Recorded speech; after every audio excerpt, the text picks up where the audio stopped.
mais objetos voadores não identificados voltam a aparecer na região.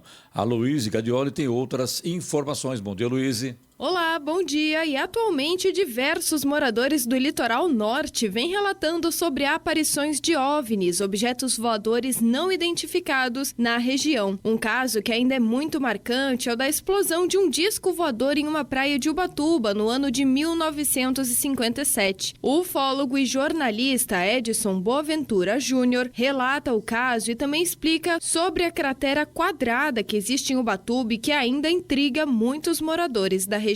Esse fato de Ubatuba, ele é bem conhecido na ufologia mundial, mas aconteceu há muito tempo atrás, né? No dia 7 de setembro de 1957. E aí tem testemunhas que viram esse objeto descendo até próximo à água, na Praia das Toninhas, em Ubatuba, e depois ele subiu e explodiu. O fato é que, logo depois da explosão, alguns fragmentos menores chegaram até a praia, e depois que eles esfriaram, aí o pessoal coletou. Pelo menos alguns fragmentos foram parar na mão do Ibrahim Suede, que era um colunista do jornal o Globo, um jornal carioca, e um outro pesquisador que era ufólogo na época, o Dr. Olavo Fontes, ficou sabendo desse fato através das publicações do Ibrahim Suede e foi lá, conseguiu o metal e fez uma primeira análise no Ministério da Agricultura do Brasil, que deu magnésio 99,9. Era algo muito puro, muito diferente, não tinha ali naquela região nenhuma metalurgia ou técnica, alguma coisa que pudesse forjar algum metal nesse grau de pureza. Outra coisa, os fragmentos depois eles acabaram chegando em universidades da França e também universidades dos Estados Unidos para análise. A última análise que a gente tem conhecimento que foi feita lá na Universidade de Stanford por um microbiologista chamado Gary Nolan, ele usou um equipamento que analisa os isótopos desse magnésio e descobriu que esse metal ele era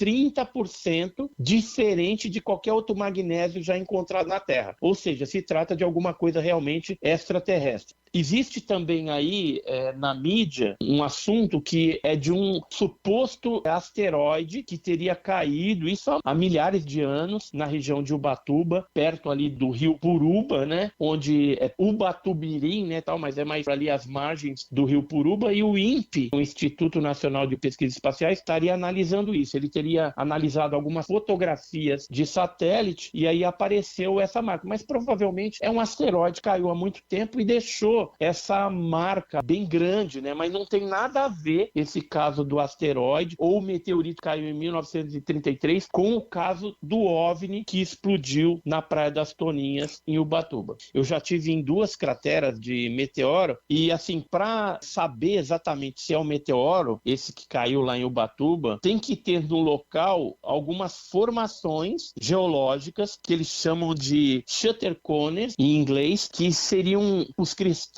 de determinados elementos, eles ficam direcionados em forma tipo uma espécie de pirâmide, assim, enraiadinha. Então, se achar esse tipo de pedra, né, de rocha naquele local, aí fica comprovado definitivamente que foi um grande asteroide que caiu ali.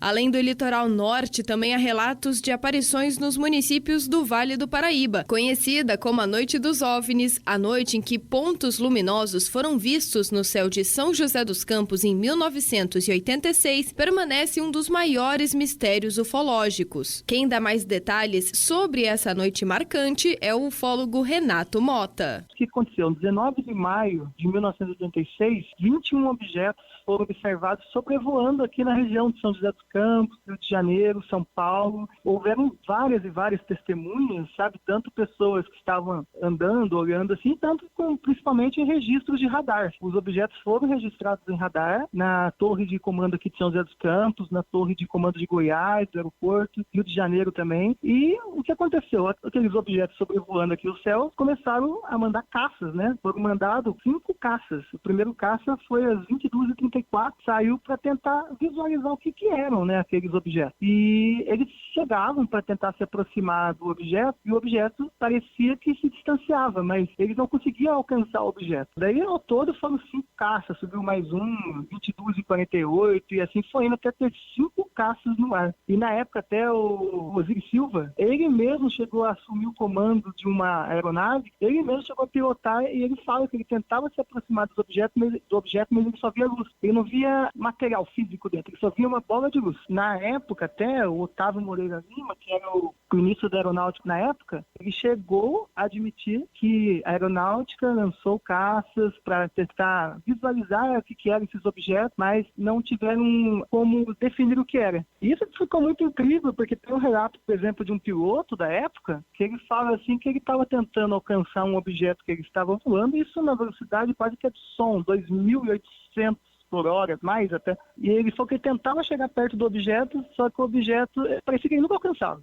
E na época também, o que aconteceu? Tinha o Sérgio Mota, que ele era controlador de voo na época. Ele estava na torre de comando aqui de São José dos Campos. E aí ele fala assim que quando ele diminuía as luzes, né, da pista do aeroporto aqui de São José dos Campos, os objetos se aproximavam. Quando ele aumentava a luz da pista, os objetos se distanciavam. Isso durou em torno de 4 horas. Você tem uma ideia, o último caça ele levantou o voo às 23h36, quase meia-noite. E esses objetos ficaram sobrevoando. Quando foi em setembro de 2009, a aeronáutica liberou os documentos oficiais com um áudio até. Tanto que um controlador de voo até fala no áudio lá, bem-vindo à noite dos discos voadores. Aí você tem uma ideia como esse negócio foi marcante, né?